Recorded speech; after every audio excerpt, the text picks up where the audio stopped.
ఎలా ప్రజలు ఈ రాష్ట్రాన్ని వలస వెళ్ళిపోతున్నారు వేరే రాష్ట్రాలకు. ఇవాళ మరి కట్టిన తెలుగుదేశం అధికారం ఉన్నప్పుడు కట్టిన టిడ్బేట్లు ఉన్నాయి, అవన్నీ ఎవరికి పంచబెట్టలేదు. ఏదో టైం టేబుల్ మాత్రం ఒకటి ఇచ్చారు. ఈ నెల ఈ జిల్లాల్లో టిడ్బేట్లు మేము అందరికీ పంచుతాం. ఇప్పటిదాకా ఒక్క ఇల్లు పంచిన బాబానికి పోలేదు.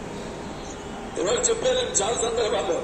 ఇప్పుడు ఇచ్చినా కూడా మీరు వెళ్లే పని, మీరు నివాసయోగ్యమైన ఇల్లు కాదు, దయచేసి ఎలాగని తీసుకోకుండా ఇల్లు. అతనికి కావాల్సింది అతను చూపిస్తున్నంత మూడకపు ప్రేమ.